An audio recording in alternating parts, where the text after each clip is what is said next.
నా ప్రభువును రక్షకుడు అయిన యేసుక్రీస్తు వారి అతి శ్రేష్టమైన దివ్యనామమున మీ అందరికీ ఉదయకాలము సర్వశుభములు సర్వదీవెనలు దేవదేవుడు అనుగ్రహించునుగాక. ఆమేన్.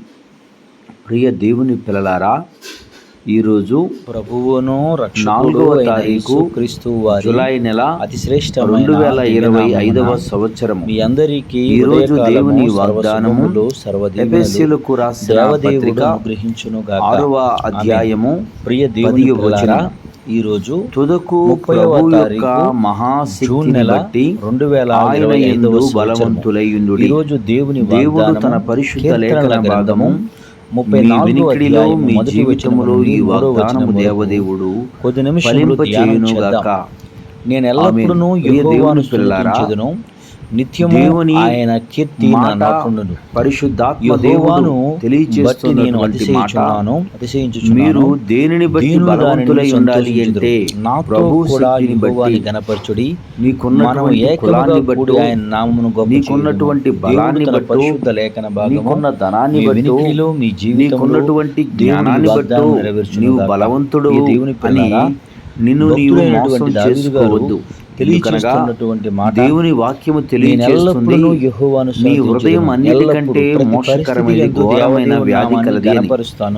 సహోదరులారా, నిన్ను మోసపరిచేవారు పక్కవారై ఉండవలసిన అవసరం లేదు, తెలియజేస్తున్నాడు. నీ శత్రువులు అయి ఉండవలసిన అవసరం లేదు.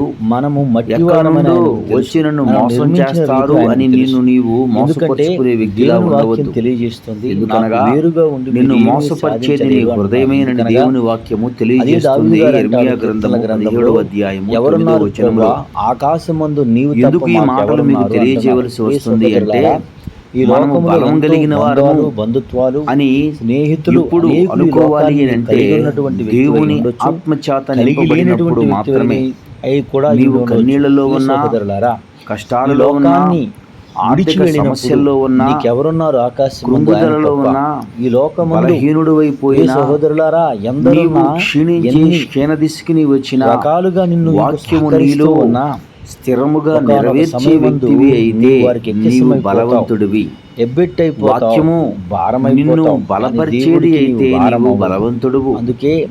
ఎందుకంటే నీవు బలవంతుడివై దేనిని బట్టి ఉండాలి అంటే దేవుని వాక్యాన్ని బట్టి. సహోదరులారా, వాక్యమును బట్టి బలవంతులై ఉంటే, దేవుణ్ణి బట్టి బలవంతులైన మీరు బ్రతికే వ్యక్తులు అయితే ఈ విషయానికి అంటున్నాడు. ఏ విషయానికి భయపడిపోరు, ఏ విషయములో ఏ పరిస్థితులలోనైనా ధైర్యముగా నిలబడి దేవునికి సాక్షిగా సాక్షార్థంగా బతకగలరు. దేవుని వాక్యం తెలియచేస్తుంది, ఆయన పడగొట్టగా నిలబెట్టగలిగిన వారెవరు, ఆయన మూయగా ద్వారాలు తెరవగలిగిన వారెవరు, ఆయన తెరుచుగా మూయగలిగిన వారెవరు. అట్టి బలవంతుడైన వారే నీ పక్షముగా ఉంటే, అట్టి బలవంతుడైన వారిని నీవు కలిగి ఉన్నటువంటి వ్యక్తివైన విడల నీవు బలవంతుడు, సమస్తము తెలుసు, బల శౌర్యము కలిగినటువంటి వ్యక్తివి. సహోదరులారా, దావీదు గారిని మనం పరిశీలిస్తే నీవు తప్ప తన జీవితంలో ఎప్పుడు ఎక్కడా కూడా తనను తాను బలపరుచుకునే పరిస్థితి లేవు. ఎందుకనగా ఇంట్లో సరైన విలువ లేదు, అన్నదమ్ములు సరైనటువంటి విలువ లేదు, తల్లిదండ్రులు సరిగా వారిని గౌరవించినట్లుగా లేదు, చేసుకున్నటువంటి వివాహం చేసుకున్నటువంటి భార్య అతనికి విలువించినట్లుగా లేదు, కడుపును పుట్టిన బిడ్డలు కూడా తనను గణపరిచినట్లుగా లేదు. అయితేనేమి ధైర్యం కలిగి ఉన్నటువంటి వ్యక్తి దేవుని యొక్క మహాశక్తిని బట్టి, వాక్యాన్ని బట్టి బలవంతుడైనటువంటి వాడు గనుక ప్రతి పరిస్థితిలో పోరాడాడు, పోరాటం చేశాడు, విజయాన్ని పొందుకున్నాడు, వీరుడై ఉన్నాడు.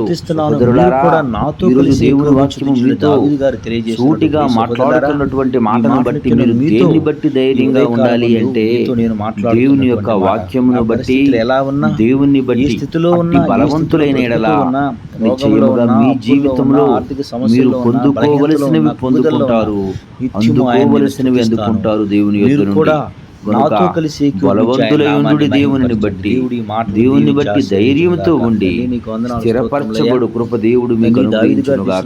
ఆమేన్. తండ్రి వందనములు. ఈ మాటలు ఎందరు బిడ్డలు వినుచున్నారో వారందరి జీవితంలో తండ్రి ధైర్యవంతులై ఉండే కృప దయచేయమని యేసయ్య నామం పేరట ప్రార్థన చేయుచున్నాను. ఆమేన్. తండ్రి కుమార పరిశుద్ధాత్మ త్రియేక దీవెన ఇప్పుడును ఎల్లప్పుడూ నా సన్నిధిలో సదాకాలం తోడని వెంబడించి నడిపించును గాక. ఆమేన్. God bless you. దేవదేవుడు మిమ్ము దీవించి ఆశీర్వదించును గాక. ఆమేన్. ఆశీర్వదించును గాక. ఆమేన్.